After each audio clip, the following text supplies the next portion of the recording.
মিঠাই good morning. কোথায় আছো এখন তুমি? এদিকে তাকাও। এই খেলাটা কার? এই খেলাটা কার?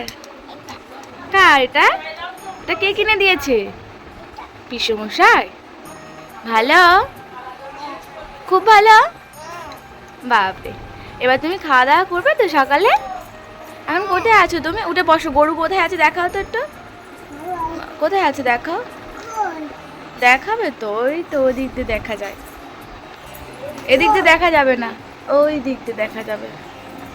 দেখো বাবালে, ঘুম থেকে উঠেই জানলা দিয়ে যেই দেখেছে যে গরু দেখা যাচ্ছে। এই দেখো, এই দেখো, ওই তো ছোট্ট বলো। হ্যাঁ, মিঠাই যেমন ছোট্ট, দেখতে পেয়েছো? এদিকে তাকাও একবার, এদিকে তাকাও মিঠাই। ও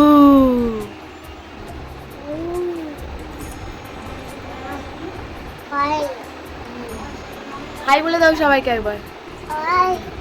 একবার হাত দিয়ে একবার হাই বলো সবাইকে। বাবা, মিঠাই ভালো মেয়ে। মিঠাইয়ের জন্য এই যে একটু দুধ সুজি বানিয়েছি সকালের খাবারে, ওকে আমি খাইয়ে দেবো সকালের টিফিনে। ও ঘুম থেকে সবেমাত্র উঠেছে, অনেকটাই বেলা হয়েছে। সকালে দুধ সুজি করে দিলাম, মিঠাইকে খেলে একটু কান্না করছে, ঘ্যান ঘ্যান করছে। অন্য জায়গা না, বাড়িতে থাকলে সবার কাছে থাকে তো, সেই জন্য রাস্তার দিকে বার হয়েছে। মা দিদিদের গেট থেকে বার হয়ে রাস্তার দিকে একটু বার হয়ে ঘোরাচ্ছি। যা গরম বাইরে, কি বার হবে, রোদের যা তাপ, বাপরে বাপ। ওকে ফ্যান চালিয়ে একটু বসিয়ে রেখে দিয়েছিলাম, কেন থাকবে, কান্না করছে, তাই না একটু বাইরের দিকে বার হলাম। আমি তো আমার শ্বশুর বাড়িতে গিয়েছিলাম, পাড়ার পুজো ছিল বলে। সন্ধে হতেই আমার ননদের বাড়িতে এসেছিলাম। অনেক বড় করে মেলা বসেছিল, সবাই মিলে মেলা দেখতে গিয়ে অনেকটা রাত হয়ে গেছিলো বলে ননদের বাড়িতেই থেকে গেছিলাম। আজ আর বাড়িতে যাব না, আজকেও নাকি যাত্রা হবে। আমার ছোটোবেলা থেকে আমার এই জ্ঞান হওয়া পর্যন্ত আমি কোনোদিন যাত্রা শুনিনি, তাই সবাই মিলে ভেবেছি সন্ধে হতে যাত্রা শুনতে যাব, মেলা দেখব। আর দিদি গরম গরম ঘুগনি বানিয়েছিল, বাড়ির সবাই মিলে একসাথে বসে ঘুগনি মুড়ি টিফিন করলাম। আর বাড়ির সবার জন্য আমি আবার বললাম যে একটু চা বানিয়ে দিই। সকাল থেকে 3-4 বার চা হয়েই যাচ্ছে। ননদের বাড়িতে এই নিয়ে আমি 3 বার এলাম। একবার পোষণের সাথে এসেছিলাম, মাঝে একবার এসেছিলাম পুজোর সময়। আর এই সবাই যখন একসাথে থাকা হয়, কাজ টাজ করা হয়, বেশ ভালোই লাগে দেখতে। একসাথে সবাই মিলে মিলেমিশে কাজ করতে, মনে টুয়ে খেয়ে একটু চা বসালাম সবার জন্য। সকাল থেকে হয়তো অনেক লোকজন তো, তাই 3-4 বার 5 বার 6 বার চা হয়ে যাচ্ছে। সকাল হতে বাবলস নিয়েই ব্যস্ত হয়ে গেছে। কালকে সারা রাত ভালো করে ঘুম হয়নি বলে খাওয়া দাওয়া করছে না, একটু কান্নাকাটি করছে। এইদিকে দেখো সবাই সবজি কাটছে, একসাথে রান্না বান্না হবে। তুমি মাছ ছাড়াচ্ছ?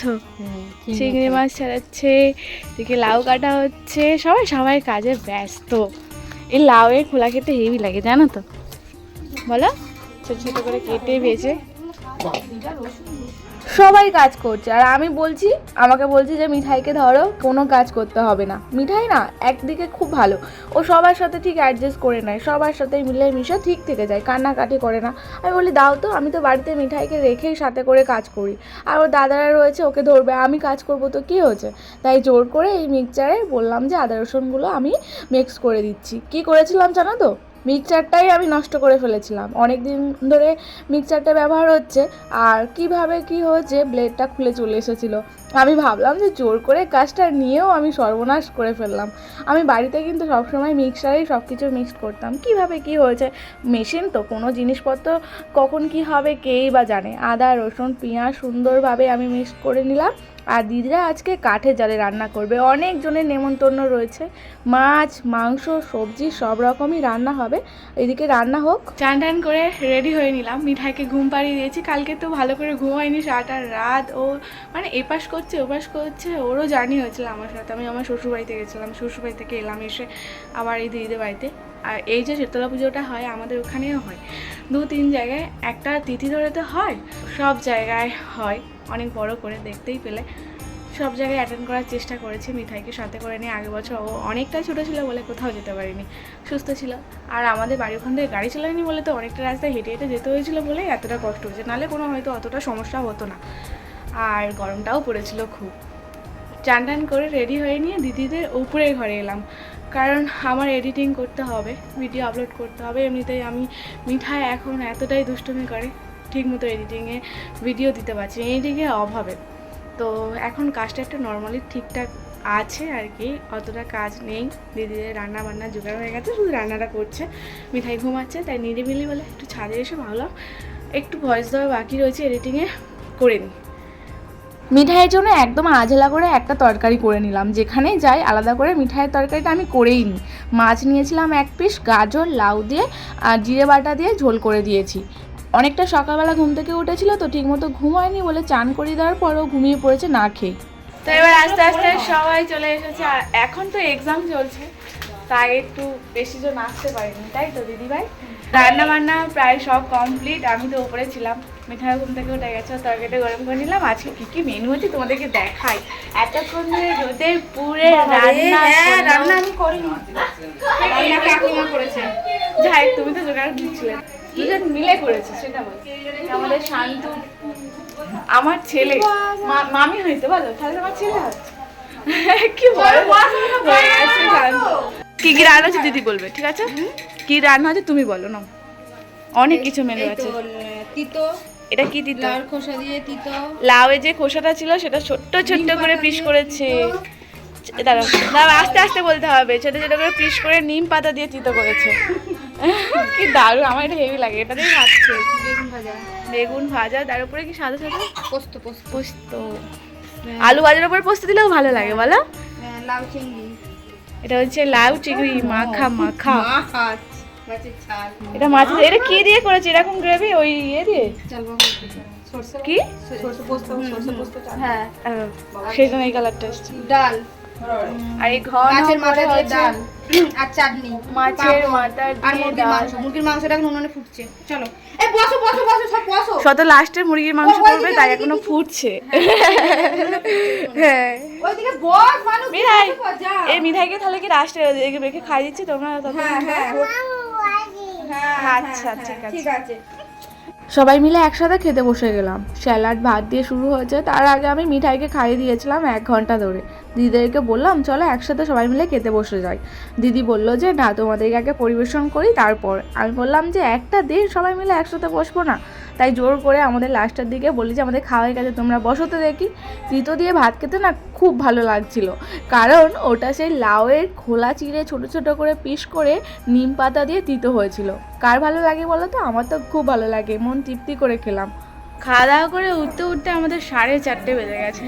দিদিদের এই বেলকনিতে বসতে না এত ভালো লাগে, চারিদিকে পরিবেশটা এত সুন্দর, তাই না বলো? আজকে তোমার পরীক্ষা ছিল, কেমন হলো? ভালো। কি পরীক্ষা ছিল? বাংলা। চলো কালকেও পরীক্ষা আছে। করো করো বাবু। আমরা সবাই বেলকনিতে একটু রিলস বানাবো বলে এসেছি। রিলস বানিয়ে আবার সন্ধ্যাবেলা যাবো, মেলায় যাত্রা হবে। রিলস বানানো হয়ে যাওয়ার পরেই মিঠাইকে সাথে করে নিয়ে রাস্তার দিকে একটু সবাই মিলে ঘুরতে বার হলাম। আজকে না শান্তনুর জন্মদিন রয়েছে, আমার ননদের ছেলে। সবাই মিলে কেক কিনতেও যাওয়া হবে। গরম পড়েছিল প্রচণ্ড পরিমাণে, তাই ভাবলাম রাস্তার দিকে গিয়ে একটু ঘুরে আসা হোক। দিদিদের বাড়ির পরিবেশটাও খুব সুন্দর, দেখ চারিদিকে মাঠ আর মাঝখান দিয়ে রাস্তা, খুব সুন্দর। বিকেলবেলার দিকে হাওয়াও উঠেছে। অনেকক্ষণ সন্ধে হয়ে যাওয়ার পর্যন্ত আমরা রাস্তার দিকে ঘোরাঘুরি করছিলাম। আর কেক কিনে আনার পর আমার সেটা ভিডিও করা হয়নি, চপও কিনে আনা হয়েছিল। সবাই মিলে স্যালাড দিয়ে মুড়ি মাখানো হয়েছে, মশলা মুড়ি মাখিয়ে। কী গামলি করে মাখিয়েছি দেখো, বড় একটা জামা কাপড় কাচার যে গামলি হয়, অনেকজন তো মানুষ, তাই সবাই মিলে একসাথে খাওয়া দাওয়া করবো বলে অত বড় গামলি করে মুড়ি মাখিয়ে। আর আমরা বারান্দায় বসে খাওয়া হচ্ছে ব্যালকনির ওপরে, কারণ ঠান্ডা হাওয়া আসছিল তো তার জন্য। আমাদের birthday boy, happy birthday, happy birthday, happy birthday বলছে। হ্যাঁ হ্যাঁ আচ্ছা না, Shantanu happy birthday to you. আমাদের সবার 1 গামলি মুড়ি খেয়েও শান্তি হয়নি। এবার সবাই মিলে জন্মদিন সেলিব্রেশন করব। শান্ত দিদি, মানে শান্তর জন্মদিন অনেকদিন আগে হয়ে গেছে। প্রত্যেক বছর কি হয়, এই শীতলা পুজোর দিনকেই শান্তর জন্মদিন পড়ে। তো এবছর কেন ফাঁক চাই, সবাই এসেছি, খাওয়া দাওয়া করলাম, এত আনন্দ করলাম। কেক কাটা হবে না হয় তো, ওকে দিয়ে আবার কেক কাটানো হবে। আজকে আমাদের জন্মদিন সেলিব্রেশন সবাই মিলে করছি, দাও দেখাচ্ছি তোমাদের। Happy birthday to you. এবার এটা কত বছর জন্মদিন হচ্ছে? এটা হচ্ছে কত 16 বছর 16 বছর দেখতে দেখতে 16 বছর হয়ে গেল। 15 শেষ করে 16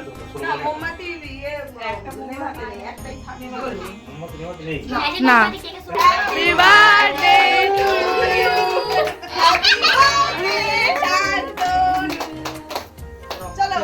কেক কেটে জন্মদিন সেলিব্রেশন করা হয়ে গেল। এবার যাব সবাই মিলে রেডি হয়ে মেলার দিকে, মেলা দেখতে যাওয়া হবে আর যাত্রা শোনা হবে। আমরা সবাই মিলে এসেছি নাগরদোলায় চড়বো বলে। ভয় না মিঠাই? ভয়?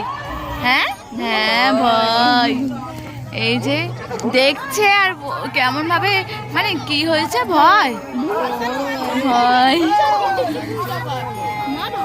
মেলা দেখতে আসবো আর নাগরদোলা না চললে হয়। ছোট্ট করে একটা দোলনা বসেছিল, সেখানেই সবাই উঠেছিলাম। আর মাছ ধরার একটা নতুন রকমের খেলা হচ্ছিল, যেটা আমি নিয়মকানুন না মেনে খেলার ফলে একদমই বেকার করে দিয়েছি 20 টাকা।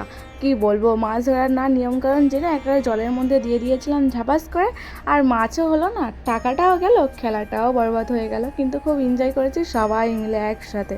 অনেকক্ষণ ধরে দাঁড়িয়ে দাঁড়িয়ে এই টাকা ইনভেস্ট করে খেলা হচ্ছিল আর কি, এটাই মজা। তো তো বললাম বড় মাছের লোভ করি। নিয়ম করে না জেনে করলে যা হয়।